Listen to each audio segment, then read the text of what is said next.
ஓம் சகனாவவது சகனௌ புனக்து சக வீரியங்கரவாவகை தேஜஸ்வினாவதீதமஸ்து மா வித்விஷாவகை. ஓம் சாந்தி சாந்தி சாந்தி. தைத்திரிய உபனிஷத் 28வது வகுப்பு, பிரம்மானந்தவள்ளி, முதல் அணுவாக்கம். பிரம்மவிதாப்னோதி பரம் ததேஷாப்யுக்தா சத்யம் ஞானமனந்தம் பிரம்ம யோ வேத நிஹிதம் குஹாயாம் பரமே வ்யோமன் சோஷ்ணுதே சர்வான் காமான் சஹ பிரம்மணா விபச்சிதேதி பிரம்மவிதாப்னோதி பரம் ததேஷாப்யுக்தா சத்யம் ஞானமனந்தம் பிரம்ம யோ வேத நிஹிதம் குஹாயாம் பரமே வ்யோமன் சோஷ்ணுதே சர்வான் காமான் சஹ பிரம்மணா விபச்சிதேதி.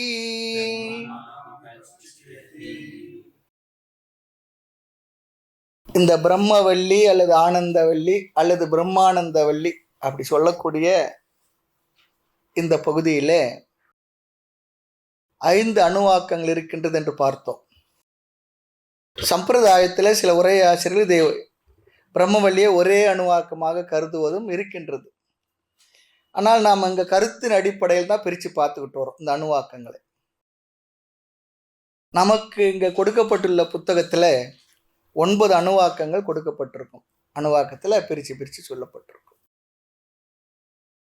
இதில் நாம் முக்கியமாக ஞாபகம் வைக்க வேண்டிய வார்த்தையாக 3 சொற்களுடைய ஒரு வார்த்தையை மனசில் பதிச்சுக்கணும்னு சொல்லி பார்த்தோம். பிரம்மவித்து ஆப்னோதி பரம், பிரம்மவித்து ஆப்னோதி பரம், இப்படி இந்த வார்த்தையை மனசில் பதிச்சுக்கணும்னு சொல்லி பார்த்தோம். பிரம்மவித்து சொல்லி சொன்னால் பிரம்மத்தை அறிபவன், அறிந்தவன். ஆப்னோத்தி அடைகின்றான், எதை? பரம், மேலானதை. அப்போ பிரம்மவித்து ஆப்னோத்தி பரம், அதுக்கு தமிழில் என்ன பண்ணிக்கணும்? பிரம்மத்தை அறிந்தவன் பரத்தை அறிகின்றான் அல்லது அடைகின்றான். அறிதலே இங்கே அடைதல் தான், அப்படிதான் வச்சு. அது நிறைய இருக்கு. அறியாமையால் எழுந்தது, அறிவினால் தான் என்ன பண்ணுவோம்? அறிவதன் மூலமாக நம்மால் அடையப்பட்டது ஆகின்றது. நம்ம ஒரு பொருளை எங்கே வச்சுருக்கோம், அது நம்மகிட்ட இல்லைன்னு சொல்லி நினைக்கிறோம். பிற்பாடு யாரோ சொல்கிறாங்க இங்கே இருக்குன்னு சொல்லும் பொழுது நம்மால் அறியாமையால் இழக்கப்பட்டது, அறிவு வந்தோன்னு என்ன நம்ம இடத்துல இருக்கிறது அடைந்ததாக ஆகின்றது. அப்போ நம்ம இடத்துல இருக்கிறது அடைந்ததாக ஆகின்றது. அது முரண்பாடு வரும். ஆனால் இங்கே என்ன? அறியாமையினால் அது எனக்கு தெரியவில்லை, அறிவினால் இப்பொழுது எனக்கு தெரிந்தது, தெரிந்ததனால் அது என்னால் ஏற்கனவே அடையப்பட்டது இப்போ என்னால் என்ன ஆகின்றது? அடைந்ததாகின்றது. அப்படி தான் அர்த்தம் எடுத்தோம்னு சொல்லி பார்க்கும். அது நிறைய விளக்கங்கள்லாம் வியாக்கியானம்லாம் இருக்குது. ஆக இந்த 3 சொற்களை கொண்ட இந்த முதல் வரி முழு அத்தியாயத்தினுடைய அல்லது முழு உபநிஷத்தினுடைய சாரம் சொல்லி பார்த்தோம். சென்ற வகுப்பில் பார்த்ததை ஞாபகப்படுத்திக்கும். எனவே இந்த அணுவாக்கத்துக்கு ஒரு 4-5 கிளாஸ் போகும். இப்போ நாம் பார்த்த ஒரு 4-5 வரையுண்ட விஷயங்கள் 4-5 வகுப்புகளில் ரொம்ப அழகாக பெரியவங்க சொன்ன எல்லா பெரியவங்க சொன்ன பாஷ்ய கருத்து அது இதெல்லாம் சேர்த்து வச்சு சாரமாக நம்ம பார்க்க போகிறோம். இந்த வாக்கியத்திற்கு சூத்திர வாக்கியம் என்று பெயர் என்றும் பார்த்தோம். ஆகவே இந்த வாக்கியத்தை நாம் நினைவில் வைத்து கொள்ள வேண்டும். சிக்ஷாவல்லிபுரிய சந்தசாம், அது பிறகு அகம் ரிக்ஷஸ்ய ரேரிவா, அது திருஷங்கு சொல்கிறது. அந்த வாக்கிய மனப்பாடமோ அது போல் இந்த பகுதியில் தமிழில் ஆங்கிலத்தெல்லாம் இந்த பொயட்ரிலாம் இருக்குது பாருங்கள், அதெல்லாம் மனப்பாட பகுதி சொல்லுவாங்க. அது போல் இது ஒரு மனப்பாட பகுதி நமக்கு. ஆமாம், இது சூத்திர வாக்கியம். ஏன் இதை சூத்திரம் என்று சொல்கின்றோம் என்றால், முழு உபநிஷத்தினுடைய சாரத்தை மிக மிக சிறிய வரிகளில், வார்த்தைகளில் அழகாக சொல்லிவிடுகின்றது. ஆகவே இதற்கு சூத்திர வாக்கியம் என்று பெயர். முழு உபநிஷத்துடைய சாரம். இதுக்கு நாம் பார்த்த நன்னூலில் 18வது சூத்திரத்தை பார்த்தோம். அல்பாட்சரம் அதெல்லாம் பார்த்தோம். சமஸ்கிருதம் அல்பாட்சரம் சொல்லி பார்த்தோம். இங்கே சில்வகை எழுத்தில் பல்வகை பொருளை அப்படின்ற சூத்திரத்தை நம்ம பார்த்து நிறைவு செய்தோம். அடுத்து இந்த வாக்கியத்தில் உள்ள 3 கருத்துக்கள் அதையும் பார்த்தோம், ஞாபகப்படுத்தணும். முதல் கருத்து விஷய, சப்ஜெக்ட் மேட்டர். இந்த வள்ளி எதை குறித்து பேசுகின்றது என்றால் பிரம்மத்தை குறித்து, அதுதான் இங்கே விஷயம். அடுத்து அந்த விஷயத்தை அடைவதற்குரிய உபாயம், மார்க்கம், சாதனம், மீன்ஸ், அதை பற்றி சொல்லியிருக்கு. மூன்றாவது இதை அறிவதால் வரக்கூடிய பலன். அப்போ விஷயம், சாதனம், பலம், பிரயோஜனம்.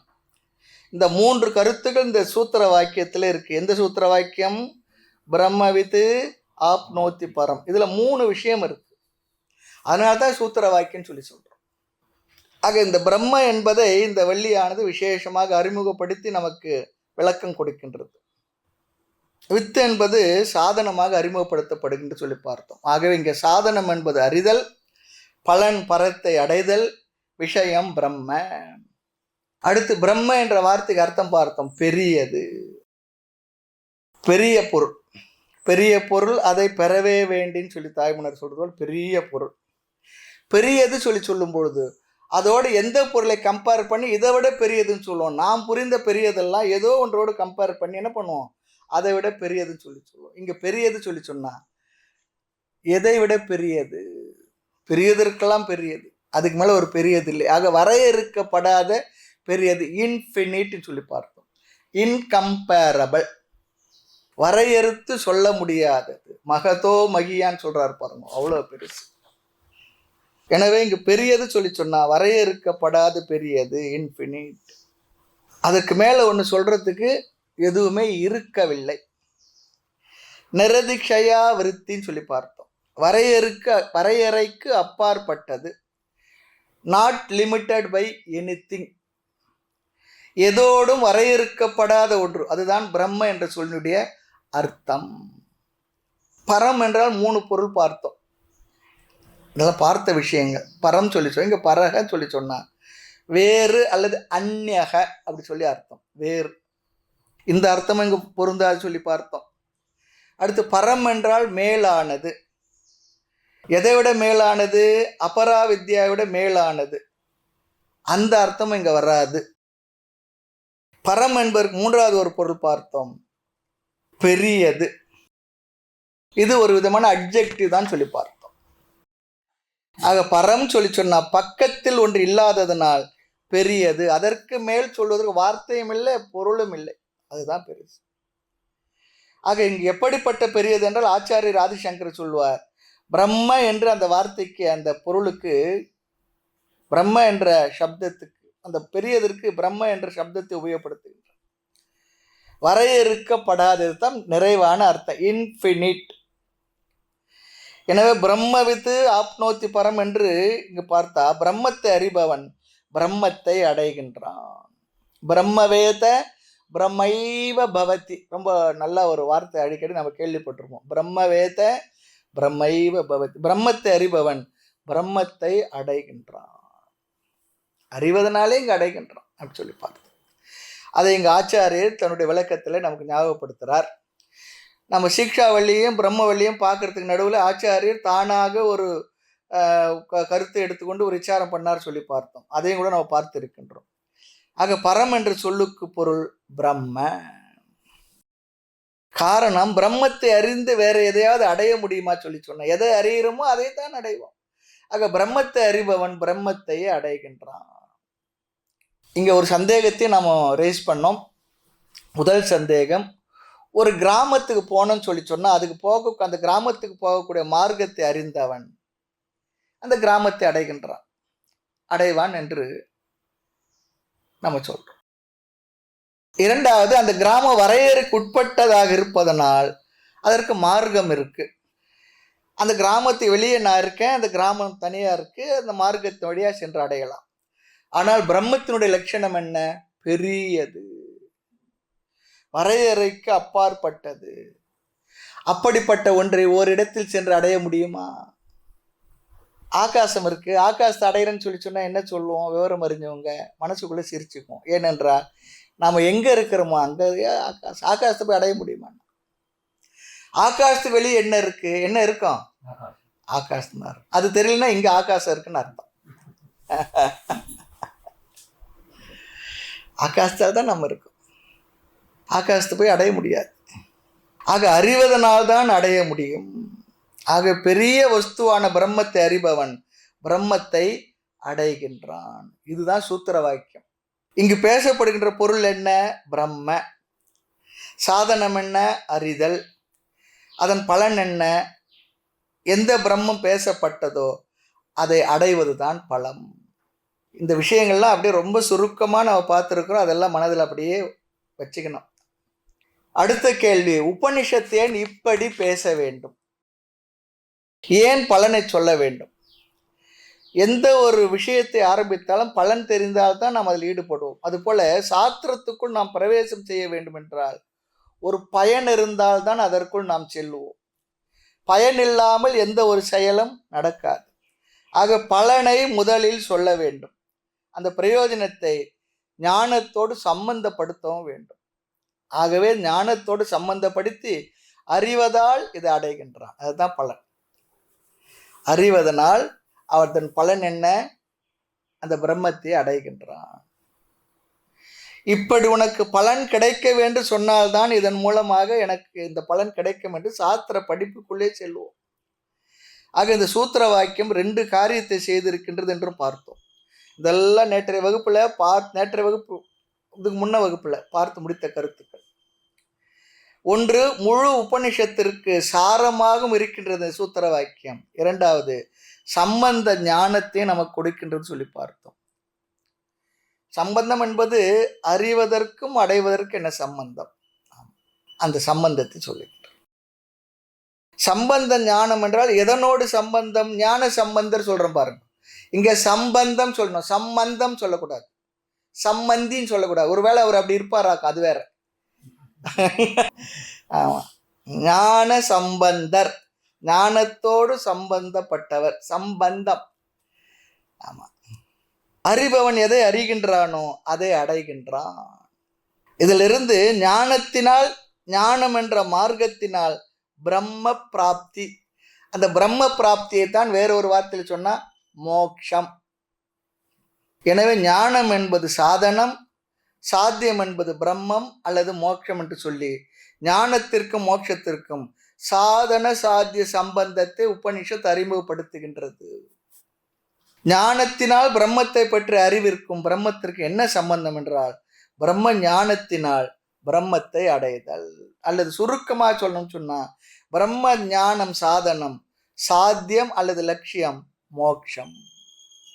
மோட்சம்னா என்ன அர்த்தம் நமக்கு தெரியும். எது இறந்த பிற்பாடு அடையக்கூடிய புண்ணிய பலத்தினால் அடையக்கூடிய சொர்க்கம் போன்ற லோகங்களை அடைகின்ற பிராப்தி இல்லை. அவன் இந்த உடலிலே இந்த உலகத்திலே வாழ்ந்து கொண்டிருக்கும் பொழுதே இந்த பிரம்மத்தை அறிவதனால் அவனுக்கு மனதில் கிடைக்கின்ற ஒரு நிறைவு, நிம்மதி, அமைதி, பராம் சாந்தி. அதுதான் இங்கே உலகத்திலே. அதனால தான் சொல்லும், வேதாந்த படிக்கிறது என்பது, கீதை உபநிஷத் படிக்கிறது என்பது ஏதோ ஒரு உலகத்தில் போய் அடைகின்றது இல்லை. இங்கேயே நாம் இந்த உடலோடு மனதோடு எல்லா விதமான சூழ்நிலைகளோடு வாழ்ந்து கொண்டிருக்கும் போதே நம் மனதில் நமக்கு வருகின்ற ஒரு நிறைவு, அமைதி, ஆனந்தம், திருப்தி. ஆக ஞானத்திற்கும் மோட்சத்திற்கும் நேரடியான சம்பந்தம் என்ன? சாதன சாத்திய சம்பந்தம் என்று பேசுகின்றது. இது வரையில நாமும் சென்ற வகுப்புல பார்த்து முடித்த கருத்துக்கள். அடுத்து இனி நாம் பார்க்க போறோம். அடுத்த கருத்து இதுல மறைமுகமாக இருக்கின்றது. இந்த ஞானத்தை எப்படி அடைதல்? ரொம்ப சுருக்கமா சொல்லணும்னா, சாஸ்திரங்களை முறையாக கேட்பதன் மூலமாக அடையப்படும். ஞானத்தை எப்படி அடையிறதுன்னா, ஞான நூல்களை குருமுகமாக கேட்பதன் மூலமாக ஞானம் அடையப்படும். அந்த சாதனத்து பெயர் தான் ஸ்ரவணம் சொல்லி சொல்றோம். ஸ்ரவணம் என்ற சாதனத்தை செய்தல், ரொம்ப சுருக்கமா சொன்னா. அல்லது பிரமாணத்தை பயன்படுத்தினால் ஞானமானது உற்பத்தியாகும், ஞானம் நமக்கு கிடைக்கும். பிரமாணம் சொல்லி சொன்னா எந்த ஒன்றின் மூலமாக நாம் அறிவோமோ அந்த ஒன்றுக்கு பெயர் பிரமாணம், இன்ஸ்ட்ருமெண்ட் ஆஃப் நாலேஜ் சொல்றார். இங்கே ஞான நூல்கள் தான் கருவி. உபனிஷத், பகவத்கீதை போன்ற நூல்கள் தான் இங்கு பிரமாணம்.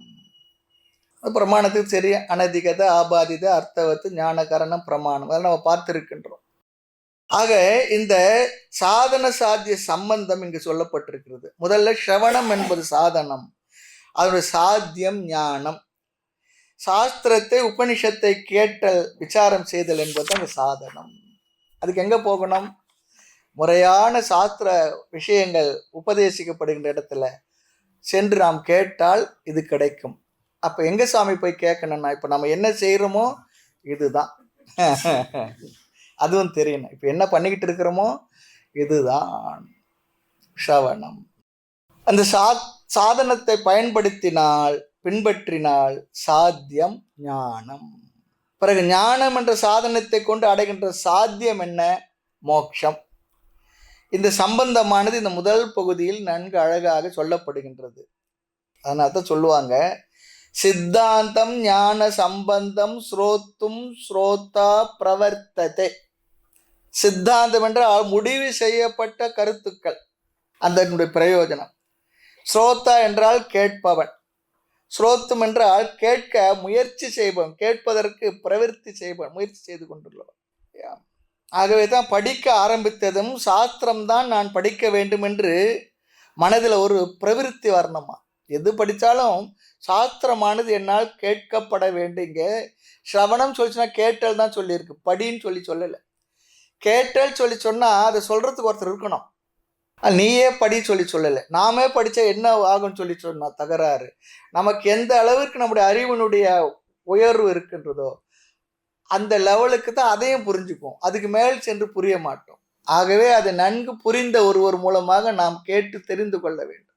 பள்ளி கல்லூரிக்கு போகிறதே கூட எல்லா புஸ்தகம் இருக்கே, கம்ப்யூட்டர் இருக்கே, எல்லாம் இருக்கே, பார்த்து தெரிஞ்சுக்கலாமா? எதுக்கு பள்ளிக்கூடம் போனோம் அல்லது காலேஜுக்கு போனோம், ஒருத்தர் கிளாஸ் எடுக்கணும், ப்ரொஃபஸர்லாம்.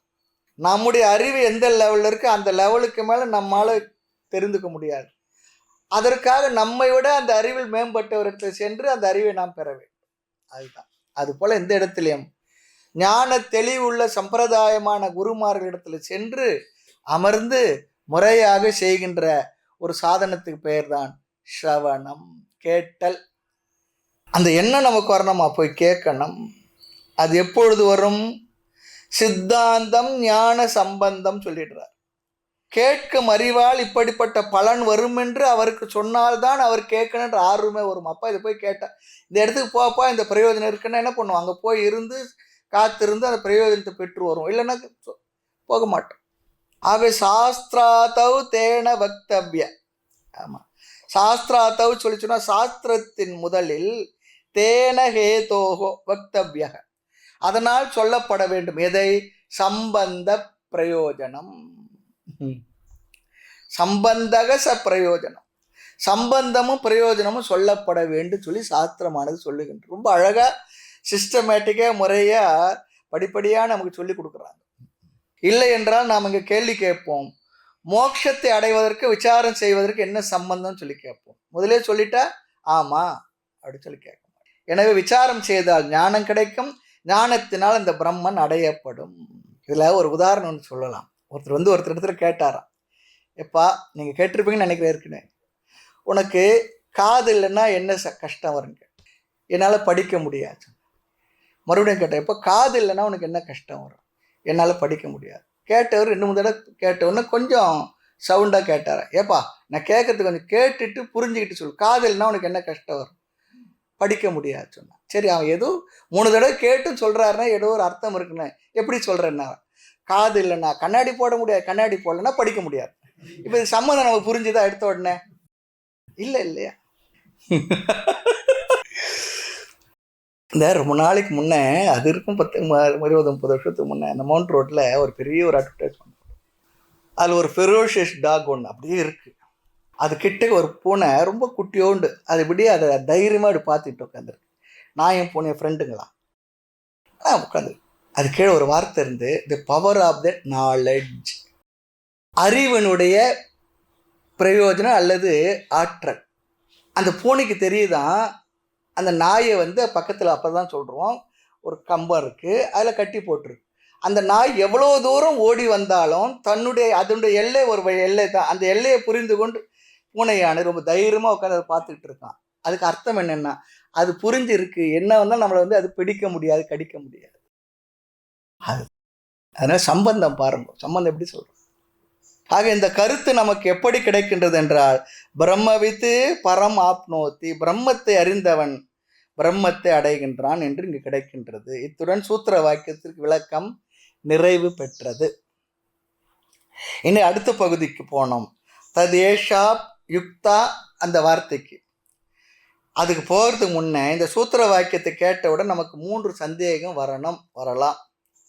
கிம் தத் பிரம்ம, பெரியது என்றால் அந்த பெரிய பிரம்மம் என்பது என்ன? அந்த கேள்வி வரணும் மறுபடியும்.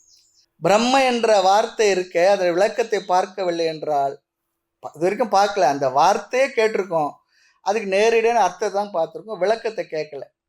ஆக பிரம்ம சொல்லி சொன்னா பிருகத்து பெரியது, வரையறுத்து கூற முடியாத பெரியது. பிருகதீஸ்வரர் சொல்கிறோம் பாருங்க, அந்த வார்த்தையை பாருங்க. பிருகதீஸ்வரர் ரொம்ப பெரியவர் சொல்லியார், பெரிய லிங்கம் சொல்லியார். பெரியது சொல்லி சொன்னால் எதெல்லாம் பெரியது சொல்கிறோமோ அது எல்லாவற்றை விட பெரியது. அதன் பக்கத்தில் கம்பேர் பண்ணுறதுக்கு தேடி பார்த்தாலும் கிடைக்கவில்லை சொல்லி சொல்கிறோம். அது பெரியது சொல்லி சொன்னால் இங்கே முதல் சந்தேகம், அந்த பிரம்மத்தினுடைய, அவ்வளோ பெரிய பிரம்மத்தினுடைய லட்சணம் என்ன? இரண்டாவது, கதம் தஸ்ய வேதனம், அதை அறிதல் என்பது எப்படி? அந்த பிரம்மத்தை அறிதல் என்றால் என்ன? தஸ்ய வேதனம் சொன்னால் அந்த பிரம்மத்தினை, அந்த பிரம்மத்தை பற்றி அறிவானது எனக்கு எப்படி கிடைக்கும், நான் எப்படி பெற முடியும்?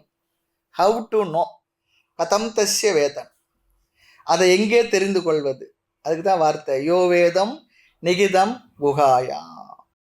அடுத்து ஒரு கேள்வி வருது, இந்த கேள்விக்குள்ள ஒரு கேள்வி, அறிவில் அதை எப்படி என்னவாக அறிய வேண்டும்? அது ஒன்று இருக்கு. இந்த கேள்வியெல்லாம் கேட்டுக்கணும், அது பதில் வரும்போது நமக்கு எப்படி என்னவாக அறிய வேண்டும். அடுத்து இந்த பிரம்மத்தை ஒரு பொருளாக அறிவதா, எப்படி அறிவது? நான் பார்த்தோம் ஒரு உபநிஷத் மாணவனுக்கு குருவானர் எல்லா பாடத்தெல்லாம் சொல்லி கொடுத்துட்டு அப்புறம் சிஷ்யன் என்ன தெரிந்து கொண்டானோ அந்த வார்த்தை சிஷ்யனோட வாயிலிருந்து அவருக்கு வரவழைப்பதற்காக தாம் நடத்தின பாடத்தின நிறைவில் கேட்குறார். அப்படி கேட்பாங்க, எப்போ நீ நான் சொல்லி கொடுத்த பிரம்மத்தை நீ அறிந்தாயா? நான் அறிந்தேன்னு சொல்லி சொன்னான். அப்படின்னா நீ அறியவில்லை, உட்கார பாடம் சொல்கிறோம். பார்த்தாரு சிஷ்யா, ஏன்னா நம்ம தப்பாக என்ன சொல்லிட்டோமோ, வேற மாதிரி சொல்கிறேன், இன்னும் வேற ஆரம்பிச்சுட்டு போகிறா, சகனாவை ஆரம்பிச்சுட்டாரு, இன்னும் வேற போகவே. நீ அறிந்தேன்னு சொன்னதுனால நீ அறியவில்லை, உட்காருன்னார். அப்புறம் பாடம் நடத்திட்டு மறுபடியும் கேட்டாராம், இப்போ சொல்லி நீ பிரம்மத்தை அறிந்தாயா? நான் பிரம்மத்தை அறியவில்லை, அறிய விரும்பவில்லை. நீ அறிந்தாய், போய் வாழ்ந்துட்டான். இது கேட்டால் நமக்கு என்ன தோணும், ஏதோ ஒரு அறையும் ஒரு முக்காவும் உட்காந்து ஏதோ பேசிக்கிட்டு இருக்கு, அப்படிதான் தோணும். அங்கே என்ன அர்த்தம் பார்த்தோன்னு சொல்லி சொன்னா, நான் இந்த பிரம்மத்தை ஒரு பொருளாக அறியவில்லை, அறிய விரும்பவில்லை. ஏன்? நான் அதுவாகவே இருப்பதா, எனக்கு வேறாக அந்நியமாக ஒரு ஆப்ஜெக்டா அறியலை. அது நானே சப்ஜெக்ட், நானே அதுவாக இருப்பதால் அறிந்தேன்னு சொல்லி சொன்னா அது அறியப்பட்டதுக்கு வேறாகிவிடும். அறிந்தவனுக்கு அறியப்பட்டது வேறு தானே, அப்படி அறியவில்லை சொல்லிட்டான். அதுக்குள்ள அர்த்தம் அதுதான். ஆக பிரம்மத்தை ஒரு பொருளாக அறிவதா, வேறு எப்படி அறிவது? அப்புறம் கிம் தத் பலம், அதன் பலன் என்ன? பரப்பிராப்தி பலம் என்ன? பரத்தை அடைதல் என்றால் என்ன? இந்த 3 சந்தேகங்கள் வரணும். வரவில்லை என்றால் சாஸ்திரமே, உபநிஷத்து அல்லது உரை ஆசிரியர்கள் நமக்கு இந்த கேள்வியை எழுப்பி நமக்கு பதிலை தரப்போகின்றார்கள். ஆக உபநிஷத் என்றும் இந்த 3 சந்தேகங்களை நீக்க வேண்டும். எனவே உபநிஷத் ரிக்வேத மந்திரத்தை நமக்கு மேற்கோள் காட்டி இந்த 3 சந்தேகத்தை நீக்குகின்றது. அந்த மந்திரத்திலே இதுக்கு விடை இருக்கின்றது, விடயம் வருகின்றது. பார்ப்போம் அடுத்த பகுதி. ததேஷா யுக்தா, தத் ஏஷா அப்யுக்தா, அப்படித்தான் பிரிக்கணும். தத் என்றால் தஸ்மின் அர்த்தே, முன் சொன்ன விஷயத்தில் என்று பொருள். முன் சொன்ன விஷயம் என்ன? பிரம்மவித்து ஆப்னோத்தி பரம் என்று சொன்ன அந்த பிரம்ம விஷயத்தில், தஸ்மின் பிரம்ம வாக்கியே உக்தே அர்த்தே, இதற்கு முன் ஒரு வாக்கியம் வந்துள்ளது. அது அந்த வாக்கியம் என்ன? பிரம்மவித்து ஆப்னோத்தி பரம் என்ற வாக்கியம். அந்த வாக்கியத்தின் அர்த்தத்தில் 3 சந்தேகம் நமக்கு வந்துள்ளது இல்லையா? ராஜாவுக்கு ஒரு பெரிய விஷயத்து பெருத்த சந்தேகம் தண்டோரா போட்டாங்க பாருங்க. அது போலதான் அவருக்கே சந்தேகம் போயிடுச்சு. நீர் ஏன் குறுக்க நிற்கிறீர், வேணா கொஞ்சம் குறைச்சிக்கிட்டு கொடுங்க, அதுக்கேத்தாப்புல கொடுத்து. அதெல்லாம் நீங்கள நினைச்சுக்கிட்டு பார்க்க முடியாது இந்த வார்த்தைகள்லாம். எப்பா எடுப்பா, அதெல்லாம் எக்ஸலண்ட் கிளாசிக் தான். அதெல்லாம் அப்படி இப்போ நினைச்சு பார்த்தா கூட அந்த வாக்கியம் அந்த இதுல 3 சந்தேகம் பார்த்தோம். என்ன? பிரம்ம, அறிதல், பலம். இது புரியணும். அடுத்து பாருங்க, ஏஷா கீழே உள்ள இது இந்த இடத்துல சொன்ன விஷயத்துல இதுவே இது உங்களுக்கு புரியவில்லை என்றால் அடுத்து பாருங்க, ஏஷா கீழே உள்ள அல்லது இனி வர இருக்கின்ற வாக்கியமானது அல்லது கூற இருக்கின்ற மந்திரம் அதை உனக்கு சொல்லிக் கொடுக்கும், கூறும். அப்யுக்தா என்றால் படிக்கப்படுகின்றது. இப்ப சொன்ன வாக்கியத்தில் உள்ள அர்த்தம் உனக்கு புரியவில்லை என்றால் கீழே உள்ள மந்திர பகுதியானது, என்ன ரிக்வேத மந்திரமானது இங்கு படிக்கப்படுகின்றது, மேற்கோள் காட்டப்படுகின்றது, அப்படிதான் அர்த்தம். இது யார் சொல்றது? உபனிஷத் சொல்கின்றது. மேற்கோள் கொடுக்க போகின்ற என்று உபனிஷத்தே சொல்றது. இது நாம கிருஷ்ண யஜுர்வேதத்தில் இருக்கக்கூடிய உபனிஷத்து. அது ரிக்வேத மந்திரத்தை மேற்கோள் காட்டுகின்றது. ஆக உபனிஷத் மேற்கோள் கொடுக்கின்ற என்று சொல்லி ஆக வேண்டும். ஏனென்றால் இல்லை என்றால் எல்லாமே மந்திரமாக வேதமாக இருந்தால் நமக்கு தெரியாது. எனவே இங்கு ரொம்ப அழகா மேற்கோள் காட்டுகின்றது. தத்து ஏஷா அப்யுக்தாக, முன்னுள்ள விஷயத்தில் அல்லது பிரம்ம வாக்கியத்தில் அந்த விஷயத்தை குறித்த ஏஷா சொல்ல இருக்கின்ற ருக் மந்திரமானது அப்யுக்தாக படிக்கப்படுகின்றது. எப்படி படிக்கப்படுகின்றது? சத்தியம், ஞானம், அனந்தம், பிரம்ம என்று ஆரம்பித்து பிரம்மனா விபச்சித்தேதி இந்த அணுவாக்கத்தினுடைய கடைசியில் வர வார்த்தை வரை நாம் அந்த இத்தி சொல்லி சொன்னால் அதுக்குள்ளே இருக்கிறது கொட்டேஷன் சொல்லி அர்த்தம். இத்தி விபச்சிதா இத்தி என்றுள்ள வரை பிரிக்கணும், அது வரை கொட்டேஷன் முடிவு. ஆக இந்த கொட்டேஷனில் இதில் 3 வாக்கியங்கள் சென்டென்ஸ் இருக்கு. சத்தியம், ஞானம், அனந்தம், பிரம்ம. அப்புறம் யோ வேத நிகிதம் குகாயாம் பரம் யோ மண்ணு சோஷ்ணுதே சர்வான் காமான் சக பிரம்மனா விபச்சி தேதி, விபச்சித்து இத்தி அப்படி சொல்லி அர்த்தம். இத்தி என்றால் இதுவரை. இந்த பிரம்ம விதக ஆப்னோத்தி பரம் இதுல 3 சந்தேகம் வந்துள்ளதுன்னு சொல்லி பார்த்தோம். ஒன்று, பிரம்மம் என்றால் பெரியது. அந்த பிரம்மத்தினுடைய பெரியது என்பது எப்படிப்பட்ட பெரியது, அந்த பிரம்மம் எப்படிப்பட்டது? ஆக பிரம்ம லட்சணம், அந்த பிரம்ம லட்சணமாக சொல்வது இங்க என்ன? சத்தியம், ஞானம், அனந்தம். அந்த பிரம்மம் என்பது சத்தியமாகவும் ஞானமாகவும் அனந்தமாகவும் இருப்பது. சரி, அதை எங்கே தெரிந்து கொள்வது, எப்படி தெரிந்து கொள்வது? பதில் என்ன? யோ வேதம் நிகிதம் குகாயா, அது தஸ்ய வேதனம். கதம் தஸ்ய வேதனம்? பதில் என்ன? யோ வேத நிகிதம் குகாயம், அது உன்னுடைய ஹிருதயத்திலே உள்ளத்திலேயே இருப்பதாக நீ புரிந்து கொள். அதுதான் சொல்லிக் கொடுக்க போகும். அடுத்து சோஷ்ணுதே சர்வான் காமான் சக பிரம்மனா விபச்சித் இதி, இது பலனை குறிப்பது. சத்தியம், ஞானம், அனந்தம், பிரம்ம என்பது அதனுடைய லட்சணம். அதை எங்கே அறிவதென்றால் யோ வேத நிகிதம் குகாயாம் பரம் யோ மண், அது அங்கே அறிவது. அது பலன் என்ன? சோஷ்ணுதே சர்வான் காமான் சக. ஆக சூத்திர வாக்கியத்தில் சொல்லப்பட்டுள்ள கருத்தை இந்த மந்திரமானது விளக்குகின்றது. சூத்திர வாக்கியம் என்ன? பிரம்மவிதா ஆப்னோதி, பிரம்மவித்து ஆப்னோதி பரம். நம்ம சொல்லிகிட்டே போனோம். நம்ம வீட்டில் அம்மா சின்ன வயசில் அவெல்லாம் பேப்பராவது என்ன ஆகுது சொல்லி அனுப்போம். அது 10 காசுக்கு கடுகு, அந்த காலத்தை சொல்கிறேன், சும்மா வார்த்தைக்கு. அவர் உளுந்து வெந்தயம் எல்லாம் சொல்லிட்டு வரோம். நம்ம என்ன பண்ணுவோம், கையில் சொல்லிகிட்டே போவோம். 5 சொல்லுவாங்க, 3 தான் ஞாபகம் வரும், 2 தான் வாங்கிட்டு வரோம், மறுபடியும் போயிட்டு. அது மாதிரி இந்த மனசில் ஞாபகம் வச்சுக்கணும். பிரம்மவித்து ஆப்னோத்தி பரம், பிரம்மத்தை அறிபவன் பிரம்மத்தை அடைகிறான். பிரம்மவித்து ஆப்னோத்தி பரம், பிரம்மத்தை அறிபவன் பிரம்மத்தை அடைகிறான். இது மனசில் அப்படியே பதிஞ்சிடணும். அதுக்காக ரோட்டில் அப்படி சொல்லிட்டு போகாதீங்க. அப்புறம் என்ன, ஒரு நல்லா தானே போயிட்டு வந்தார் வகுப்புக்கு, என்ன ஆச்சுன்னு சொல்லி அது வேற கேட்க ஆரம்பிச்சிடும். எதற்காக இந்த மந்திரம் இப்படி ருக் மந்திரத்தை மேற்கோள் காட்ட வேண்டும்? சூத்திர வாக்கியத்தின் கருத்தை நமக்கு விளக்குவதற்காக அது மேற்கோள் காட்டுகின்றது. முன்பு பிரம்ம என்று மட்டும் இருந்தது. அந்த பிரம்மம் என்ற சொல்லுக்கு லட்சணத்தை கொடுத்து அந்த பிரம்ம தத்துவத்தை நிர்ணயம் செய்வதற்காக ரிக் மந்திரத்தை இங்கு பேசுகின்றது. ஆக இந்த 3 கேள்விகளுக்கும் பதில் சொல்கின்றது இந்த வார்த்தைகள். இரண்டாவதாக, அந்த பிரம்மத்தை ஆத்மாவாக அறிய வேண்டும் என்பதற்காக ரிக் மந்திரம் பேசப்படுகின்றது. இந்த பிரம்மத்தை நாம் நம்மையாக, நாமேயாக, நானேயாக அறிய வேண்டும். அதுதான் இங்க ரொம்ப முக்கியம். ஆமா, அது ரொம்ப முக்கியம். ஆத்மாவாக அறிய வேண்டும். மூன்றாவது, சர்வாத்ம பாவத்தை, தானே அனைத்துமாக இருத்தல் என்கின்ற பலனை சொல்வதற்காக இந்த ரிக் மந்திரம் பேசப்படுகின்றது. ஆக பிரம்மம் என்றால் என்ன என்பதற்கு பதில் சத்தியம், ஞானம், அனந்தம், பிரம்ம என்ற பகுதியில் பதில் இருக்கின்றது. இங்க இரண்டாவது கேள்வி, அந்த பிரம்மத்தை எப்படி அறிதல் என்பதை யோவேத நிகிதம் குகாயாம் பரமே வியோமன், இந்த பகுதி தான் அதற்கான பதிலை சொல்லுகின்ற பகுதியாக அமைந்துள்ளது. மூன்றாவது கேள்வி, பலன் என்ன என்றால், அதை அறிவதால் அடைகின்ற பலன் என்னவென்றால் சோஷ்ணுதே சோ அஷ்ணுதே சர்வான் காமான் சக பிரம்மனோ விபசித்து வரை அந்த பதில் அதில் இருக்கு. முடிவில் இத்தி என்ற சொல் உள்ளது. அது மந்திரம் முடிவடைவதை காட்டுகின்றது. சத்திய முதல் விபசித் வரை ரிக் மந்திரம். இத்தி என்பது இந்த கொட்டேஷன் முடிவடையத்தை காட்டுகின்ற பகுதி.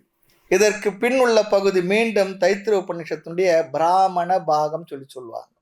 இந்த ரிக் மந்திரம் சூத்திர வாக்கியத்தை விளக்க வந்தது. சூத்திர வாக்கியம் மறுபடியும் ஞாபகம் வச்சுக்கணும். பிரம்மவிதா ஆப்னோத்தி பரம்.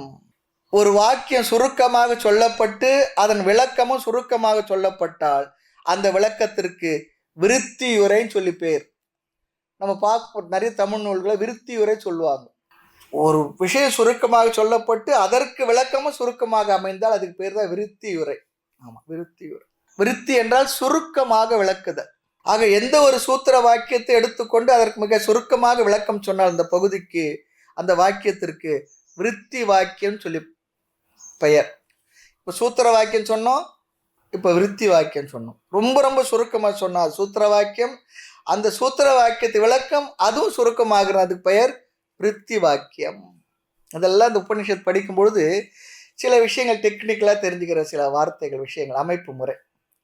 எனவே சத்தியம், ஞானம், அனந்தம், பிரம்ம என்பதிலிருந்து விபசித்தா வரை உள்ள வாக்கியம் விருத்தி வாக்கியம் அல்லது விருத்தி கிரந்தக என்று பெயரிடப்பட்டுள்ளது. இருக்கிறது பாருங்க, சின்னது தான், அதுக்குள்ள என்னென்ன இருக்குன்னு அழகா சொல்லி கொடுக்குறாங்க பாருங்க. பிறகு இந்த விருத்தி வாக்கியமும் புரியவில்லை, சூத்திரத்துக்கு சுருக்கமாக சொன்ன அந்த விளக்கமும் புரியவில்லை என்றால் அதை அதிகமாக விளக்குவதற்கு அல்லது விளக்க ஒரு பகுதிக்கு வியாக்கியானம் என்று பெயர். வியாக்கியான கருத்தாலும் சொல்றோம் பாருங்க. அதுதான் சூத்திர வாக்கியம், விருத்தி வாக்கியம், அடுத்து வியாக்கியானம். இந்த 3 வார்த்தை புரிஞ்சுக்கணும். சூத்திர வாக்கியம் என்பது மிக மிக மிக மிக சுருக்கமாக சொல்வது. அந்த சுருக்கமாக சொன்ன அந்த வார்த்தைக்கு சுருக்கமாக விளக்கம் வந்தால் அதுக்கு பேர் விருத்தி வாக்கியம். அந்த விருத்தி வாக்கியத்திற்கு இன்னும் விளக்கமாக பதில் சொல்லும் பகுதிக்கு பெயர் வியாக்கியானம். இந்த வியாக்கியானம் என்பது இந்த பகுதியினுடைய 5வது அணுவாக்கம் வரை செல்லும். சூத்திர வாக்கியம், விருத்தி வாக்கியமும் இந்த அணுவாக்கத்தோட முடிஞ்சிடுது. வியாக்கியானம் என்பது 5வது அணுவாக்கம் வரை, இந்த பகுதியுடைய அடுத்த பகுதியிலிருந்து 5வது அணுவாக்கம் வரை செல்லும். ஆக முதல் வாக்கியம் சூத்திர வாக்கியம், அது 3 வார்த்தைகளில் மந்திரத்தின் மூலமாக விளக்குவது விருத்தி வாக்கியம். அதன் பின் 5வது அணுவாக்கம் வரையில் வியாக்கியானம் வரும். இவ்வாறு அமைந்துள்ளது தான் இந்த பகுதி. ஆக 5வது அணுவாக்கம் வரை இதே கருத்து தான் இருக்கின்றது. சூத்திர வாக்கியத்தில் கொஞ்சம் தெரிந்து கொண்டு பிறகு அதை விளக்கிய விருத்தி வாக்கியத்தை இன்னும் கொஞ்சம் தெரிய வரும். பிற்பாடு வியாக்கியானத்தில் சூத்திர வாக்கியம் சொன்ன கருத்துக்கள், அதனுடைய பூரண ஞானம், அறிவு நமக்கு கிடைத்துவிடும். இனி விருத்தி வாக்கியம் என்ன? சூத்திர வாக்கியம் நாம் பார்த்தோம், பிரம்மவிதா ஆப்னோத்தி பரம், பிரம்மவித்து ஆப்னோத்தி பரம். இப்போ விருத்தி வாக்கியம் எது? சத்தியம், ஞானம், அனந்தம், பிரம்ம. அதிலிருந்து விபசித்தா வரை விருத்தி வாக்கியம். ஆக எது பிரம்மம் சொல்லி சொன்னால் அதற்கு பதிலாக இது அமைந்துள்ளது. எது சத்தியமோ, எது ஞானமோ, எது அனந்தமோ அது பிரம்மம் என்று இங்கு அழகாக லட்சணத்தை சொல்லுகின்றது. சத்தியம், ஞானம், அனந்தம் என்னும் சொற்கள் பிரம்மத்தை குறிக்கின்ற சொற்கள். பிரம்மத்திற்கு லட்சணம், டெஃபனிஷன், சொரூபத்தை வாயால் விளக்கி சொல்லுவது. எந்த ஒரு பொருளை எடுத்தாலும் அதை விளக்கி நாம சொல்லணும். சத்தியம், ஞானம், அனந்தம் என்பதை எப்படி கையாள வேண்டும், புரிய வேண்டும். சத்தியம் என்பதை பிரம்மத்தோடு சேர்க்கணுமா. சத்தியம் பிரம்ம, அதுபோல் என்ன ஞானம் பிரம்ம, அடுத்து அனந்தம் பிரம்ம, இப்படி தான் பிரித்து சொல்லும். இதெல்லாம் ஒரு உபநிஷத்தை அல்லது ஒரு டெக்ஸ்டே இல்லை விஷயத்தை நாம் புரிந்து கொள்ள வேண்டுமென்றால் கையாளப்படுகின்ற முறைகள், அந்த முறையை அதை பொறுமையாக விளக்கமாக அதை நாம் என்ன பண்ணணும், கேட்கணும். கும்பகோணம் போல் நம்ம கேட்கணும். மேலும் சத்தியத்திற்கும் ஞானத்திற்கும் சம்பந்தம் வைக்கக்கூடாது. இங்கே இந்த இடத்துல சம்பந்தம் கிடையாது, இல்லை. சத்தியத்திற்கும் பிரம்மத்துக்கும் சம்பந்தம் இல்லை, ஞானத்திற்கும் அனந்தத்துக்கும் சம்பந்தம் இல்லை, ஞானத்திற்கும் பிரம்மத்திற்கும் தான் சம்பந்தம். நம்ம கேட்போம், யாருன்னா அந்த அவனுக்கு உனக்கு என்னப்பா சம்பந்தம், யாரு, அது போல் இங்கே சம்பந்தம் ஞானத்திற்கும் பிரம்மத்துக்கும் சம்பந்தம் தவிர சத்தியத்திற்கும் அனந்தத்துக்கும் அப்படின்னு நேரடியாக சம்பந்தம் வச்சு சொல்கிறது இல்லை. அதான் சொல்கிறோம், சத்தியத்திற்கும் ஞானத்திற்கும் சம்பந்தம் இல்லை, குறிச்சிக்குங்க. சத்தியத்திற்கும் பிரம்மத்திற்கும் சம்பந்தம் இல்லை, ஞானத்திற்கும் அனந்தத்திற்கும் சம்பந்தம் இல்லை, ஞானத்திற்கும் பிரம்மத்திற்கும் தான் சம்பந்தம். அதே போல் அனந்தத்திற்கும் பிரம்மத்திற்கும் சம்பந்தம். எனவே சத்தியம் ஞானம் அனந்தம் என்று சேர்ந்து வாக்கியம் இருந்தாலும் கூட ஒன்றை ஒன்று சேராமல் ஒவ்வொன்றும் பிரம்மத்தோடு தனித்தனியாக சேருகின்றது. அப்படிதான் பிரித்து பார்க்க போகிறோம். ஆக இங்கே சுருக்கமாக இந்த மொழிபெயர்ப்பை பார்ப்போம். இங்கே சத்தியம் என்றால் எது இருக்கின்றதோ அது சத்தியம். எது இருக்கின்றது இருக்கின்றது இருக்கின்றது சொல்கிறோமோ அது சத்தியம். ஆமாம், மலை இருக்கின்றது, நதி இருக்கின்றது, பூமி இருக்கின்றது, அவர் இருக்கின்றார், இவர் இருக்கின்றார், அதில் இருக்கின்றது என்ற மட்டும் மாறாமல் இருப்பது. அதுபோல் இங்கே எது இருக்கின்றதோ அது சத்தியம். அடுத்து ஞானம் சொல்லி சொன்னால் அறிவு சொரூபம். அனந்தம் என்றால் எல்லையற்றது, பூரணம், அதையே ஆனந்தம் என்றும் சொல்லலாம். அனந்தமே ஆனந்தம், பூரணம். இந்த மூன்று சொல்லுமே பிரம்மன் என்ற சொல்லுக்கு அடைமொழி போல உள்ளது, விசேஷனம், அட்ஜெக்டிவ் போல இருக்கின்றது. அதுக்கு ஒரு உதாரணம் சொல்லுவாங்க, உட்பலம். உட்பலம்னா தாமரை. தாமரையில் பலவிதமான தாமரை இருக்குது. நாம் குறிப்பிட்டு ஒரு தாமரையை சொல்லணும், என்ன பண்ணுவோம், அதை அதிலிருந்து விலக்கி வேறுபடுத்தி காட்டுவதற்கு ஒன்று சொல்லணும். செந்தாமரை, வெண்தாமரை, இல்லையா, நீல நிறத்தில் உள்ள தாமரை. இங்கே வச்சிருப்பார், இன்னைக்கு கிடைக்கல போல இருக்கு. ஆமாம், நீளத்தில் இருக்க தாமரை. நீளம்னா ரொம்ப நீளம் அந்த அர்த்தம் இல்லை, கலர். இந்த மூன்று சொல்லுமே பிரம்மன் என்ற சொல்லுக்கு அட்ஜெக்டிவ் சொல்லி பார்க்குறோம். நீலோத்பலம் சொல்லுவோம் இல்லையா, நீல நிறத்தை உடைய தாமரை. அப்போ எல்லா தாமரைகளிலிருந்து அந்த நீல நிற தாமரையை பிரித்து வேறுபடுத்தி காட்டுவதற்காக நீலோத்பலம் சொல்லி சொல்கிறோம். ஆக விசேஷனம் என்பது ஒன்றை மற்றொன்றிலிருந்து விலக்கி காட்டுவதற்காக, வேறுபடுத்தி காட்டுவதற்காக வழங்கப்படுவது அட்ஜெக்டிவ். அதுதான் விசேஷனம். விசேஷனுடைய தன்மையே அதுதான். இன்னொன்று இருக்குது, நாம் ரொம்ப அட்ஜெக்டிவ் கொடுக்க கொடுக்க கொடுக்க கொடுக்க அந்த பொருள் ரொம்ப ரொம்ப ரொம்ப லிமிட் ஆகிட்டே போகும், குறுகி கொண்டே போகும். எவ்வளோ அட்ஜெக்டிவ் கொடுக்குறோமோ அது லிமிட் ஆகிட்டே போகும். அதை வேறு பொருள்களிலிருந்து அப்படியே விளக்கி விளக்கி விளக்கி என்ன அது மட்டும் தனியாக காட்டி கொடுக்கும். அதுதான் அட்ஜெக்டினுடைய விசேஷணத்துடைய விசேஷம். எனவே சத்தியம் ஞானம் அனந்தம் என்ற மூன்று விசேஷனம் பிரம்மத்திற்கு இருக்கின்றது சொல்லி சொன்னால், இந்த மூன்றும் மற்றதிலிருந்து பிரம்மத்தை விளக்கி காட்டி பிரம்மத்தை மட்டும் அது குறித்து காட்ட வேண்டும். காரணம், லட்சணத்திற்கு ஒரு லட்சணம் என்ன தெரியுமா, எது விளக்கி அல்லது வேறுபடுத்தி காட்டுமோ அதுதான் லட்சணம். லட்சணத்துக்கு ஒரு லட்சணம், எது ஒன்றை விளக்கி வேறுபடுத்தி காட்டுமோ அதுக்கு பேர் தான் லட்சணம். வியாவர்த்தகம் லட்சணம் அப்படி சொல்லுவாங்க. வியாவர்த்தகம் லட்சணம். இப்போ மாட்டை பற்றி சொல்லணும்னா அதுக்கு ஒரு லட்சணம் சொல்லணும். எதுப்பா மாடு, அது 4 கால்கள் உள்ளதுன்னா 4 கால், இன்னும் நிறைய மற்ற மிருகத்துக்கெல்லாம் இருக்கே. அப்போ 4 கால் இருக்கிறதுலாம் மாடுன்னு சொல்லிடலாமா? மனுஷனை வேணா 2 கால் மாடுன்னு சொல்லலாம். ஆமாம், தாய்மன்னர் சொல்லுவார், வாழ்ந்தேன் நான் 2 கால் மாடு போல்னு ஒரு இடத்துல சொல்லுவார். அது வேறு. அந்த 4 கால்கள் உள்ளது என்ற லட்சணம் மட்டும் போதாது, அது லட்சணமும் ஆகாது. காரணம், ஆட்டிற்கு 4 கால் இருக்கு. ஆக எந்த ஒன்றை சொன்னால் மற்ற எல்லாவற்றையும் அதிலிருந்து விலக்கி வேறுபடுத்தி காட்டுமோ, அதை மட்டும் குறிக்குமோ, அதுதான் லட்சணம். ஆக லட்சணம் அந்த லட்சியத்தை தெரிவிப்பது.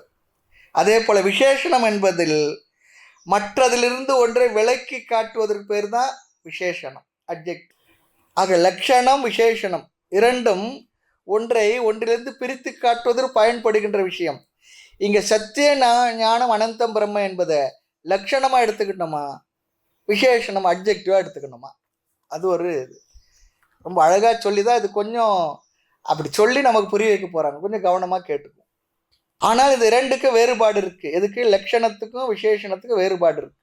விசேஷணம் சொன்னா மறுபடியும் அதே பார்ப்போம். நீல உட்பலம் சொல்லும் பொழுது நீல என்ற சொல் மற்ற தாமரைகளிலிருந்து இந்த தாமரையை பிரித்து காட்டுவது, ஒரே பொருளில் உள்ள வேறுபாட்டை விளக்கி காட்டுவது. பிரித்து காட்டு ஒரே பொருள் உள்ள அந்த பொருள்களில் உள்ள வேறுபாட்டை நமக்கு விளக்குவதற்கு பேர் தான் விசேஷணம். ஆனால் லட்சணம் கொடுத்தால் எல்லா பொருள்களிலிருந்தும் அதை என்ன பண்ணும்? பிரித்து தனித்து விளக்கி காட்டிவிடும். இதுதான் லட்சணத்திற்கு அடைமொழிக்கும் உள்ள வேறுபாடு. எனவே சத்தியம் ஞானம் அனந்தம் என்ற சொல்லி நாம் அடைமொழியாக மட்டும் எடுத்துக்கொள்ளக்கூடாது. அவ்வாறு எடுத்துக்கொண்டால் ஒரு குற்றம் வரும், தோஷம் வருமா. அது தோஷத்துக்கு பரிகாரம் பண்ணலாம்னு சொல்லக்கூடாது, சிவாதோஷம் போல. அது இல்லைங்க. இங்க ஒரு குற்றம் வரும். எனவே இதை லட்சணமாக எடுத்துக்கொள்ள வேண்டும் சொல்லிடுறார் எடுத்த உடனே. ஆமாம், இதெல்லாம் இந்த மந்திரத்தை, இந்த வாக்கியங்களை அழகாக புரிந்து கொள்வதற்காக இங்கே உபனிஷத் படித்தோன்னு சொன்னால் அந்த படிக்கின்ற அந்த முறையிலேயே வேறு எந்த இடத்துல கூட இதை உபயோகப்படுத்தி எப்படி புரிந்து கொள்ள வேண்டும் என்ற ஒரு அறிவை சேர்த்து கொடுத்துருது. அதனால தான் சொல்லுவோம், உபனிஷத் கீதையெல்லாம் அல்லது சாஸ்திரங்களை முறையாக சம்பிரதாயமான குரு இடத்துல படித்தோம்னா அதை எப்படி எடுத்து சொல்ல வேண்டும் என்கின்ற விஷயத்தை நாம் தனியாக போய் கற்றுக்கிட்டு வர வேண்டியது. இப்போது எம்ஏ படிக்கிறார், பிஏ படிக்கிறார், அவர் பிஎட் ஏதோ படித்தா தான் அவர் டீச்சராக போக முடியும் இல்லையா? அதுபோல் இங்கே சாஸ்திரம் படித்த ஒரு பாடு அதை எடுத்து சொல்கிறதுக்கு இன்னொரு கோர்ஸ் எதுனா இருக்கான்னு அப்படி இல்லை. ஏனென்றால் அது எடுத்து சொல்ல விதத்திலேயே அவர்களுக்கு அந்த முறையும் சேர்த்தே வந்து விடுகின்றது, சேர்த்தே இன்க்ளூசிவாக இருக்குது. அதான் சம்பிரதாய டீச்சிங்கில் இருக்கிற ஒரு பெரிய ஒரு விசேஷம். ஆகவே இங்கே விசேஷணமாக எடுத்துக்கொண்டால் எதை? சத்தியம் ஞானம் அனந்தம் பிரம்ம என்று அடைமொழியாக மட்டும் எடுத்துக்கொண்டால், அப்ஜெக்டிவ் எடுத்துக்கொண்டால் தோஷம் வரும். எனவே இதை லட்சணமாக எடுத்துக்கொள்ள வேண்டும். ஞாபகம் வச்சுக்கோ. நீல உட்பலம் என்று சொல்லும் பொழுது நீளமான நீல நிற தாமரை என்று சொல்லும் பொழுது சிகப்பு தாமரை, வெள்ளை தாமரை எல்லாம் இருக்கு, அதிலிருந்து இதை விளக்கி காட்டுவது. ஆக அதிலிருந்து பிரித்து காட்ட நீல உட்பலம் சொல்றோம். வெண்தாமரை, செந்தாமரை அப்படிலாம் சொல்கிறோம். அதுபோல் சத்தியம் பிரம்ம என்று அடைமொழியாக சொன்னால் பல பிரம்மங்கள் இருக்கு, அசத்தியம் பிரம்ம என்று ஒன்று இருக்கின்றது, அப்படி ஒரு சந்தேகம் வந்துடும். ஆகவே அடைமொழி சொன்னாவே தன்னுடைய குழுவிலிருந்து ஒன்றை விளக்கி காட்டுவது. ச ஜாதி, ஒரே குழுவிலிருந்து, ஒரே குழுவிலிருந்து அந்த ஒரு குழுவில் பல பொருள்கள் இருக்க வேண்டும். அந்த பல பொருள்களிலிருந்து இதை மட்டும் தனியாக விளக்கி காட்டுவது, அதையெல்லாம் நீக்கி இதுதான் என்று காட்டுவது அடைமொழி. ஆனால் பல பிரம்மம் கிடையாதுப்பா. இங்க இருப்பது என்ன? ஒரே பிரம்மம், ஒரே ஒரு பொருள் இருந்து அதற்கு அடைமொழி சொன்னோம்னா அது பயனற்றது. ஒரு ஆகாயம், ஒரு சூரியன் இருக்கும் பொழுது பல சூரியர்கள் இருந்தால் தான் அதுக்கு அப்ஜெக்டிவ்லாம் போடணும். ஒரே சூரியன், ஒரே ஆகாசம் இருக்கும்போது அதை பிரித்து காட்டுறதுக்கு தேவை என்ன இருக்கு? எனவே ஒரே ஒரு பொருள் மட்டும் இருந்தால் அதற்கு அடைமொழி சொல்ல முடியாது, சொல்ல வேண்டிய அவசியம் இல்லை. லட்சணம் சொல்லலாம். எப்படி சொல்லலாம்? ஆகாசம் பார்க்குறோம், அதுக்கு லட்சணம் என்ன? அவகாச பிரதாத்ரு அல்லது அவகாசம், எல்லாவற்றுக்கும் இடம் கொடுப்பது எதுவோ அதுக்கு பேர் ஆகாசம். இந்த உலகத்தில் இருக்க எல்லா இதில் இருக்கு, எல்லா பூமி அண்ட சராச்சர கோள்கள் என்னென்ன சொல்கிறோமோ, நட்சத்திரம் இல்லை சோலார் சிஸ்டம், மில்கி வே, என்னென்னவோ சொல்கிறோமே, ஹோல் யூனிவர்ஸ் எல்லாம் எதுக்குள்ளே இருக்குது? ஆமாம், எல்லாம் ஆகாசத்துக்குள் தான். அது அப்படின்னா லட்சணம் கொடுக்கும், எல்லாவற்றுக்கும் இடம் தருவது அழகான லட்சணம். அவகாசத்தை கொடுப்பது ஆகாசம். நம்ம அவகாசம், எனக்கு கொஞ்சம் அவகாசம் கொடுங்கன்றோம், அந்த அர்த்தத்தில் இல்லை. இங்கே அவகாசம் கொடுங்கன்னா கொஞ்சம் டைம் கொடுங்கன்னு சொல்லி அர்த்தத்தில் சொல்லுவோம், அது இல்லை. எல்லாவற்றுக்கும் இடம் கொடுப்பது, எது அனைத்திற்கும் இடத்தை கொடுக்குமோ அது ஆகாசம். அவகாசம்னா இடத்தை தருவதுன்னு சொல்லி அர்த்தம். இந்த புஷ்பக விமானம் இருக்கே, அது எவ்வளோ பேர் ஏறினாலும் இடத்த கொடுக்குமா? நமக்கு இப்படி 1 2 இருந்தால் எவ்வளோ நல்லா இருக்கும் இன்னைக்கு. அந்த புஷ்பக விமானம் குபேரன் இடத்துல இருந்தது, குபேர பட்டணமாகி இலங்கையில் இருந்தது. குபேரனை அடித்து விரட்டி இலங்கையும் எடுத்துக்கிட்டு புஷ்பக விமானத்தை எடுத்துக்கிட்டாரா? யாரு? நம்முடைய ஃப்ரெண்டு ராவணன். ஆமாம். கடைசியில் எல்லாம் யுத்தம்லாம் முடித்து அதில் தான் பகவான் ராமரும் மற்றவங்க எல்லாம் வந்து அயோத்தி சேர்றாங்க அந்த நந்தி கிராமத்தில். ஆக எது அனைத்துக்கு இடம் கொடுக்குமோ அது ஆகாசம். இவ்வாறு ஆகாசத்துக்கு லட்சணம் தரும் பொழுது பல ஆகாசத்திலிருந்து நாம் அதை பிரித்து காண்பிக்கவில்லை. மற்ற பூதங்களில் இருந்து வேண்டுமானால் அதை பிரித்து காட்டுகின்றோம். நிலம், நீர், காற்று, நெருப்பு இருக்கே, அதிலிருந்து பிரித்து ஆகாசத்தை காட்டுறதுக்கு ஒன்றா பயன்படுமே தவிர இருப்பது ஒரே ஆகாசம். அதுக்கு அட்ஜெக்டிவ் போடுறது இல்லை, லட்சணம் தான் சொல்லுகின்றோம். அவகாசம் தருவது. சரி, ஆகவே லட்சணம் என்பது எல்லா பொருள்களிலிருந்தும் ஒன்றை மட்டும் விளக்கி காட்டுவது. அதுதான் லட்சணத்தினுடைய தன்மை, சொரூபம். அட்ஜெக்டிவுடைய சொரூபம் என்ன? விசேஷணத்துடைய சொரூபம் தன்னுடைய குழுவில் தன்னுடைய ஜாத்தியில் உள்ளதை மட்டும் விளக்கி காட்டுவது. அதுதான் இங்கே ஜாத்தின்னா வேற நினச்சிக்காது, அந்த குரூப்பில் இருந்து, ஆமாம், அந்த குழுவிலிருந்து அதை விளக்கி காட்டுவது. இங்கு பிரம்ம மட்டும் இருப்பதனால் இங்கு கூறப்படுகின்ற சத்தியம், ஞானம், அனந்தம் என்பது எல்லாம் எல்லா பொருள்களிலிருந்தும் அதை பிரித்து காட்டுகின்றது. இங்கே வேறு ஒரு விசேஷனும் உண்டு. அம்பாஸ்தக ஆதித்யக அப்படி சொல்லி ஒரு வார்த்தை. சூரியன் ஒன்றுதான் இருந்தாலும் ஆகாசத்தில் உள்ள சூரியன் ஆதித்யன் என்று ஆதித்யனுக்கு லட்சணம் சொல்லுவோம். ஏன்? காரணம், ஒரு பானைக்குள்ளே இருக்கிற சூரியனை சொல்லலாமே, ஆகையினால ஆகாசத்தில் இருக்கிற சூரியன் ஒன்னா அப்படி சொல்லலாம். இல்லை கண்ணாடியில் தெரிகின்ற உருவத்தை வைத்து இதில் தெரிகிற சூரியன் சொல்லலாம். அங்கே வேணா அப்படி சொல்லலாம்னு சொல்கிறார். ஆக பிரதிபிம்ப சூரியனை அதிலிருந்து விட்டு நீக்கி உண்மையான சூரியனை சொல்லி காட்ட ஆகாசத்தில் உள்ள சூரியன் என்று காட்டலாம், சொல்ல முடியும். இது தவறு கிடையாது. ஆக சாஸ்திரத்தில் பிரசித்தமான ஒரு உதாரணம் இருக்கு. கண்ணாடியில் முகம் பார்க்கறோம்னு சொல்லுவாங்க. எது உண்மையான முகம்? கிரிவாஸ்த முகம், கழுத்துக்கு மேல் உள்ள முகம் சொல்லுவாங்க. கண்ணாடியில் தெரிகிற முகம் வந்து என்ன? அது ரிஃப்ளெக்ஷன். நம்ம கழுத்துக்கு மேலே என்ன இருக்கு? ஒன்றும் இல்லைன்னு சொல்லக்கூடாது. கழுத்துக்கு மேலே இருக்கிறது தலை, முகம். ஆமாம், அந்த முகம் சொன்னால் அதுதான் உண்மையான முகம்னு சொல்கிறதுக்காக சொல்கிறது. தமாஷா சொல்லுவாங்க, கண்ணாடியில் முகத்தை பார்த்துட்டு 2 காஃபி கொண்டு வான்னு சொல்லுவோமா? நாம் சாப்பிட்டாலே கண்ணாடியில் முகமும் சாப்பிட்டுடும் பார்த்தோம்னா, இல்லையா? ஆக பொய்யான முகம் அங்கு ஒன்று உள்ளது, அதிலிருந்து விளக்கி காட்டி கழுத்துக்கு மேல் உள்ள முகம் என்று லட்சணம் சொல்லலாம். அவ்வாறு 2, 3 பிரம்மன் இல்லாவிட்டாலும் ஒரே ஒரு பிரம்மன் மட்டும் இருந்தாலும் பொய்யாக தோன்றுகின்ற பிரம்மத்தை போல் அல்லது பிரம்மத்தை போல தோன்றுகிறதே சொன்னா அந்த பிரம்மத்திலிருந்து பொய்யாக தோன்றுகின்ற விளக்கி காட்டுகின்ற அந்த பிரம்மத்திலிருந்து விளக்கி காட்ட பிரம்மத்திற்கு அப்பாற்பட்ட அனாத்மாவிலிருந்து விளக்கி காட்ட லட்சணமானது பயன்படும்.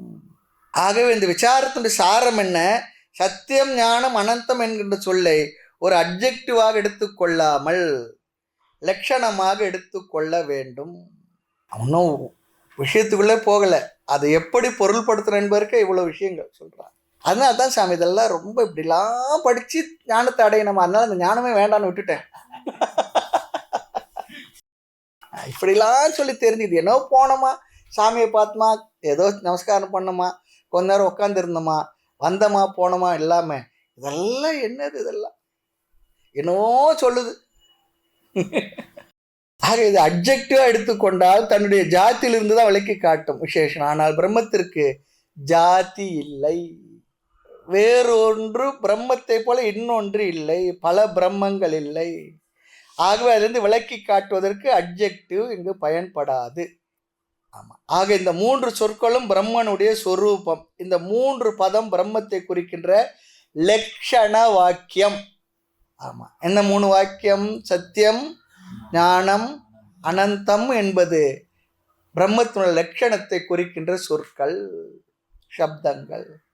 இந்த லட்சணமானது எல்லா பொருள்களிலிருந்தும் நீக்கி பிரம்ம என்ற சொல்லை மட்டும் அந்த 3 பதமும் குறிக்கின்றது. இந்த 3 பதமும் பிரம்மத்தை தவிர வேறு இடத்திற்கு போகாது, போகவும் கூடாது. போகவும் கூடாது. ஆமாம். லட்சணம் என்றால் பொருள் வந்து இங்கே டிஃபைன் பண்ணணும். அத்துடன் கூடுதலாகவும் குறைவாகவும் சொல்லக்கூடாது. ஆமாம், லட்சணம்னா அதை வந்து விளக்கி காட்டணும். அதை கூடுதலாகவும் சொல்லிடக்கூடாது, குறைச்சும் சொல்லிடக்கூடாது. உள்ளதை உள்ளபடி அப்படி சொல்லி குறைவாக சொன்னால் அவ்வியாப்தி, அதிகமாக சொன்னால் அதிவியாப்தி. ஆமாம். ஆக லட்சணம் அதிகமாகவும் வியாபிக்கக்கூடாது, குறைவாகவும் வியாபிக்கக்கூடாது. ஆக இங்கு முதல் விசாரம் சத்தியம் ஞானம் அனந்தம் என்பது லட்சணம். அடுத்தது இந்த லட்சணமானது 2 விதம் இருக்கின்றது. 2 விதத்தில் ஒரு பொருளை நாம் கட்டாயம் பிரிக்கலாம், பார்க்கலாம். ஒன்று தடஸ்த லட்சணம், இன்னொன்று சொரூப லட்சணம். தடஸ்த லட்சணம், சொரூப லட்சணம். இந்த 2 மூலமாக ஒரு பொருளை நாம் விளக்கி சொல்லலாம், இந்த பிரம்மத்தை விளக்கி சொல்லலாம். தடஸ்த லட்சணம் சொன்னார். சிம்பிள் உதாரணம் தான். ஒருத்தருடைய வீட்டு பேரை கேட்டு அவர் வீடு எங்கன்னு கேட்குறார். நாமும் சொல்கிறோம், அங்கே பாருங்க, எந்த வீட்டில் காக்கா உட்காந்துருக்கோ அந்த வீடு தான் அவருடைய வீடு. அவர் அந்த காகத்தை பார்த்து அந்த வீட்டை புரிந்து கொள்கின்றார். காரணம், அந்த லட்சணத்தை சொல்லி அந்த வீட்டு எப்படி வீடு, யார் வீடுன்னு சொல்லி புரிய வச்சிட்டோம். அதுக்காக அவர் வீட்டுக்கு போகிற வரைக்கும் அந்த காக்கா உட்காந்து இருக்குமாங்க? நேற்று இல்லை, அது எப்போலாம் பறந்து போகலாம். அதுக்கு தெரியுமா, ஐயோ நம்மளை சொல்லிட்டாங்க, நம்ம உட்காந்துருந்து அவர் வீட்டுக்கு வர வரைக்கும் உட்காந்துருந்து அதெல்லாம் கிடையாது, அவசியம் இல்லை. அது பறந்து வேறு வீட்டு கூட போயிடலாம். ஆனால் அவர் என்ன பண்ணிக்குவார், அந்த வீட்டை, அந்த காக்காயை வச்சு அந்த வீட்டை பார்த்தோன்னே அதை மனசில் வாங்கிக்கிறார், இந்த இடம்தான். எனவே காகத்தின் துணை கொண்டு அதை புரிந்து கொண்டார். அதன் பிற்பாடு காகம் இருக்கலாம், இல்லாமல் போகலாம். அவ்வாறு கொடுக்கின்ற லட்சணத்திற்கு தடஸ்த லட்சணம். தடஸ்த லட்சணம், அது தடஸ்த லட்சணம் சொன்னால் அந்த லட்சணமானது நாம் எதை குறிப்பிடுகின்றோமோ அதனுடைய தன்மையாக அது இல்லை, அதிலிருந்து அந்த வீடு வேறாகத்தான் இருக்கின்றது இல்லையா. காகம் வீட்டினுடைய ஒரு பகுதி இல்லை, வீட்டை தெரிந்து கொள்ள அந்த காகம் பயன்பட்டது, அவ்வளவுதான். அந்த காகத்தை பயன்படுத்தி பொருளை தெரிந்து கொண்ட பிற்பாடு என்ன ஆச்சு, அங்கே காகம் இருக்க வேண்டிய அவசியம் இல்லை. இல்லை, அடுத்த தடவை போகும்போது காகம் உட்காந்துருந்தா அவர் வீடு அவர் நினைப்பாரா? அப்படிலாம் இல்லை, அங்கு காகம் இருக்க வேண்டிய அவசியம் இல்லை. ஆனால் அந்த பொருளை இவர் அடையாளம் புரிந்து கொள்ளலாம். அதற்கு பெயர் தான் தடஸ்த லட்சணம். அந்த பொருள் தடஸ்த லட்சணம் எப்பவுமே அந்த பொருளுக்கு வேறாக இருப்பது. அந்த வேறான பொருளை வைத்து அதனால் காட்டப்படும் பொருளை நாம் புரிந்து கொள்கின்றோம். அதுதான் வியாவர்த்தகம். மற்ற பொருளிலிருந்து அதை விலக்கி காட்ட வேண்டும். இங்கு காகம் அந்த தெருவில் உள்ள வீட்டை மற்ற வீடுகளிலிருந்து பிரித்து காட்டிவிட்டது. ஆக விலக்கி பிரித்து காட்டுவது லட்சணம் என்றால் காகமும் விலக்கி காட்டுகின்றது. ஆகவே இங்கே லட்சணத்தின் லட்சணம் விலக்கி காட்டுதல், வியாவர்த்தகம். விலக்கி காட்டி என்னமா, அது அடுத்த வார்த்தை முக்கியம். அந்த பொருளை விலக்கி காட்டி தான் விலகி கொள்வது. அந்த பொருளை விலக்கி காட்டி தான் விலகி கொள்ளும். லட்சியத்தை காட்டி விட்டு அது சென்று விட்டால் அதுக்கு பேர் தடஸ்த லட்சணம். தான் அதோடு இருக்காது. வீட்டின் மேலே காகம் அது வீட்டை காட்ட பயன்பட்டது, அது வீட்டினுடைய அங்கமாக இல்லை. அடுத்து சொரூப லட்சணம். சொரூப லட்சணம் சொன்னால் நாம் எந்த தன்மையை குறித்து ஒரு பொருளை குறிப்பிடுகின்றோமோ, எந்த தன்மையை வைத்து ஒரு பொருளை குறிப்பிடுகின்றோமோ அந்த தன்மை அந்த பொருளிடத்திலேயே அப்படியே இருக்கும். அந்த பொருளிடத்திலேயே அப்படியே இருக்கும். அந்த தன்மையை அந்த பொருளிடமிருந்து பிரிக்க முடியாது. ஆமாம். எனவே இங்கு அந்த பொருளிடமிருந்து அதை பிரிக்க முடியாது. எனவே சொரூப லட்சணம் சொன்னால் அதன் இடத்துல உள்ள தன்மையை மட்டும் காட்டுவது. அந்த தன்மையானது எல்லா காலத்திலும் எப்பொழுதும் அதனோடையே இருக்கும். அதான் சொரூப லட்சணம். தடஸ்த லட்சணம் காட்டி விட்டு சென்றுவிடும். அது காட்டி தருகின்ற பொருளோடு இருக்காது. அதனிடமிருந்து விலகி வேறாக இருந்து தன்னை காட்டும் பொருளை விலக்கி காட்டி விட்டு சென்றுவிடும். தடஸ்த லட்சணம். சொரூப லட்சணம் சொல்லணும்னு சொன்னால் அது அந்த பொருளை விட்டு பிரியாமல் அந்த பொருளின் அங்கமாக பகுதியாகவே இருக்கும். பிரிக்க முடியாததுன்னு சொன்னா புலவர்கள் இந்த வறுமைன்னு சொன்னா அது போல சேர்ந்தே இருப்பது அப்படிதான் சொல்றது போல இங்க அது பிரிக்க முடியாது. அந்த சொல்லை விட்டு பிரியாமல் அந்த பொருளை அங்கமாக பகுதியாக பிரிக்க முடியாது இருக்கும். அந்த வீட்டின் அமைப்பை சொன்னால் அது சொரூப லட்சணம். அந்த வீட்டினுடைய அமைப்பை சொல்லலாம், உயரத்தை சொல்லலாம், அதனுடைய மற்றதெல்லாம் சொல்லலாம். அது அந்த வீட்டை அடைந்த பிறகும் அங்கே இருக்கும். ஆமாம். ஆக ஞானத்திற்கு பிறகும் அதை அடைந்த பிறகு லட்சியத்தில் அதற்குரிய முழுமையாக அந்த விஷயங்கள் எல்லாம் அதனோடு சேர்ந்தே இருக்கும், பிரிக்க முடியாதது. ஆக இங்கு சத்தியம் ஞானம் அனந்தம் என்கிற லட்சணமானது பிரம்மம் என்கின்ற லட்சியத்தை குறிப்பது சொரூப லட்சணம், தடஸ்த லட்சணம் இல்லை. மேலும் விஷயங்களை அடுத்த வகுப்பில் பார்க்கலாம். மூர்த்தி எல்லாம் வாழி எங்கள் மௌன குருவம் அருள் வார்த்தை என்றும் வாழி, அன்பர் வாழி பராபரமே.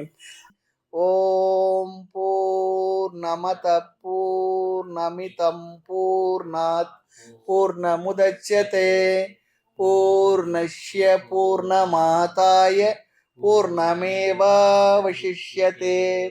ஓம் சாந்தி சாந்தி சாந்தி.